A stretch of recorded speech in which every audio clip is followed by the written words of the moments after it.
Hi everybody, it's Aggie and welcome to another Thursday video.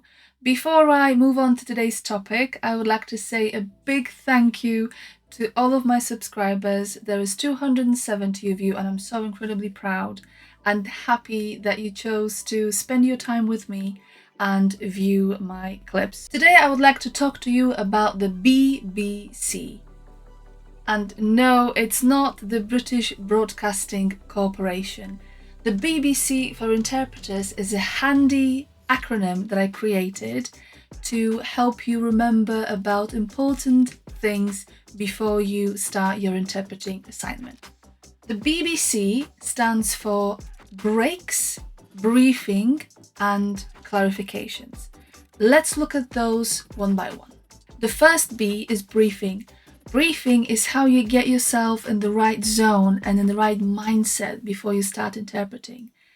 What that means is if you know what to expect when it comes to the purpose of the meeting, whether it's going to be an interview or consultation, whether it's going to be a befriending or like a get to know you appointment, you will know how to position yourself in that situation and you will know what would be expected of the parties in that exchange. Briefing is also very important to help you prepare for unpleasant, graphic, or violent content and topics that you may come across.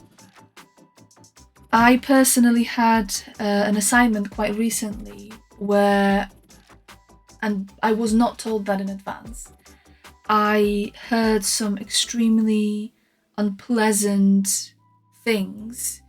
They were not the topic of the assignment, but it was related to it.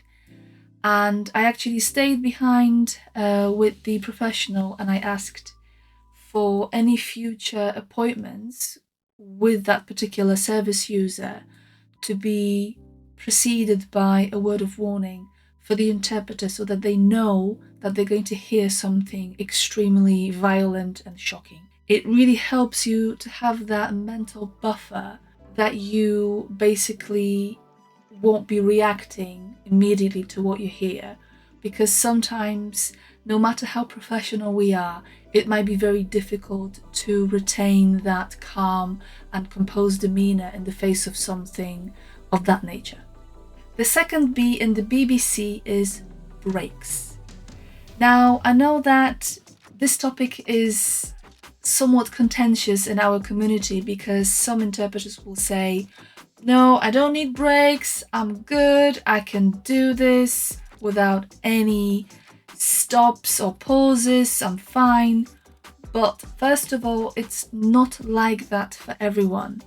I think it's worth reminding ourselves, in the grand scheme of things, that some of our colleagues have disabilities, some of our colleagues might be going through difficult times, and they might be struggling with something that might make them a bit more prone to being tired more quickly. Another consideration is that the more you interpret and the longer you talk, the more tired you get, automatically the quality of the interpretation will drop. That's regardless of how focused you are. This is pure science, it has been proven. It's very important to have that awareness that even if you don't need to get breaks, if you are, for example, working in pairs, there might be a privately booked interpreter for one of the service users and there might be a court interpreter. If you say, no, I don't need breaks, that other colleague might be really struggling and they might feel a bit awkward to say, well, actually, I do need breaks. A few things to remember. If you are offered breaks, take them. You might not feel tired, but sometimes I would literally stand up or leave the courtroom and just go, whew, this was intense. Another thing, be proactive and be assertive and ask for breaks. Have that confidence because you are the hardest working professional in a particular meeting room, in a courtroom, or in a hospital. You are there on your feet. You are there working non-stop, listening, processing, interpreting, and talking. And there is no downtime. That means you owe it to yourself and you also owe it to your service user, to your client, to be in your best possible shape and to deliver the best possible interpretation. It's very important to have that responsibility for your own performance and for your own well-being. The C in the BBC is clarifications. I remember talking to someone quite a long time ago who was told by their agency that asking questions may be viewed as you not being knowledgeable or as you lacking some information that you should have. But first of all, nobody knows everything, and even if you do this job for 20, 25 years, things change, there are new developments, there is new knowledge. Also, there are differences between specific professional vocabulary from one county to the other. And a case in point is something really very specific to Blackburn with Darwen, where I am based and where I had spent some time working for my own local authority. This is related to the SEND topic, so special educational needs. There used to be a classification called IPRA.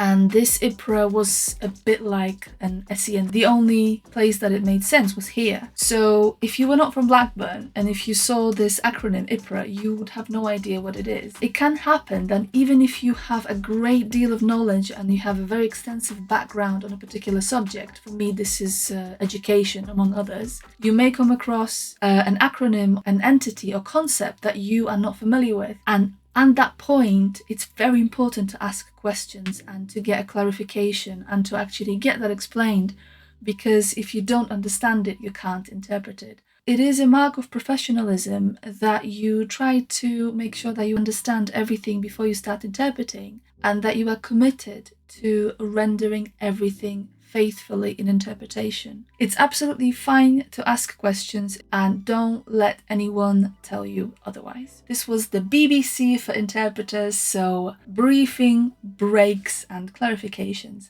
Let me know what you think in the comments. Let me know what your take is on this, and I'll see you next week. Bye bye.